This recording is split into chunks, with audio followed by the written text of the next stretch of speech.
Then the devil taketh him up in the holy city, and set him on the pinnacle of the temple, and said unto him, If thou be the Son of God, cast thyself down, for it's written, He shall give His angels charge concerning thee, and in their hands they shall bear thee up, lest at any time thou dash thy foot against a stone. Again, he's putting in a position to tempt God to prove who He is. Put God to the test, right? Isn't that what those name it and claim it preachers tell you? Yeah, if you really believe God and He'll heal you, throw away your insulin. Don't go to the doctor. Just throw it away. Okay? That's what the devil's telling Jesus here, basically in the same sense. Put God to the test. I'd say to you, you better hang on to that insulin until God heals you. Then chunk it. Amen? Because when God heals you, you don't need no proof. It'll be done. Amen? Trying to put God in a position to have to do something for you, that's tempting God. Amen? Jesus said, Thou shalt not tempt the Lord thy God. And again the devil taketh him up into an exceeding high mountain, and showed him all the kingdoms of the world, and the glory of them, and said unto him, All these things will I give thee, if thou wilt fall down and worship me. So you have the lust of the flesh, turn this bread into food, and turn this rock into bread. The pride of life, if you're the Son of God, cast yourself off. Prove that you're that guy, and you'll prove. Everybody will know you're the Son of God when them angels catch you. See, and then the lust of the eyes. You ever notice how the devil uses television, all those things? I remember a certain drug dealer running around here in this nice cars all the time. And he always park it out there where everybody can see. And he's always trying to get these young boys to deal drugs for him and show them this nice stuff he got, right? Well, the stuff's gone, he's dead, right? No need to say much more about that. The stuff's gone and he's dead. The lust of the eyes. Boy, it's always greener on the other side, right? Life's always better over there with all that stuff. Jesus, he says, he took him up on a high mountain and he showed him all the kingdoms of the world in a moment of time. And he said,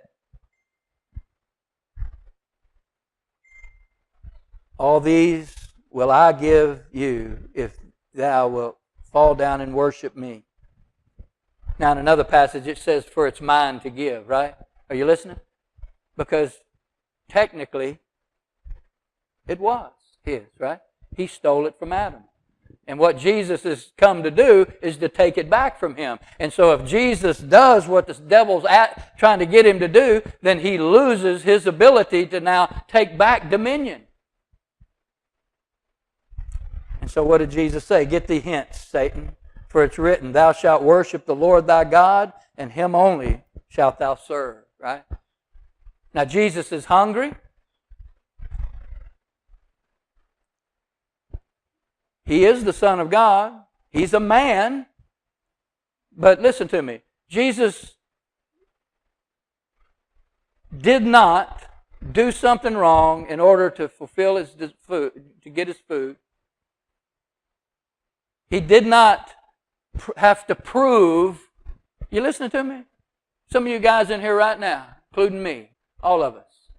You know, half the time in our old sinful nature, we have an identity crisis, right? We're not really sure who we are. And so we set out trying to, the devil might give you something good that looks good, right? Be a good religious guy, right? How many guys I know, boy, they want that pastor title, boy. If I could get that title and everybody call me pastor, even though I'm not called to be one, even though I don't have nothing in me that would commend me to that, boy, I sure would like to have that title. Man, that'd be nice, wouldn't it? I could be one of them. Same thing, lust of the pride of life, desiring to have listen to me, desiring to have some kind of significance in your life. I want to be somebody, right? But listen, was Jesus somebody? He suffered and went all the way to the cross being spat upon. I'm talking the God of this universe did nothing to defend himself. Did nothing to try to prove anything. If anybody had a reason to try to make people believe who he was, it was Jesus. But he did. But whether anybody believed him or not, it didn't matter to him because he knew who he was. And he went all the way to the cross, was despised and rejected of men, a man of sorrows and acquainted with grief. And we did esteem him stricken, smitten of God and afflicted. And yet not one time did Jesus ever try to prove anything. Because if he did, then he would be proven he wasn't the sinless Son of God. Amen? He had a fault then. Amen? We have those faults. Not only do we have an example here of how we ought to live, right? But we can see through these personal relationship issues with Jesus how we ought to be as well. Amen?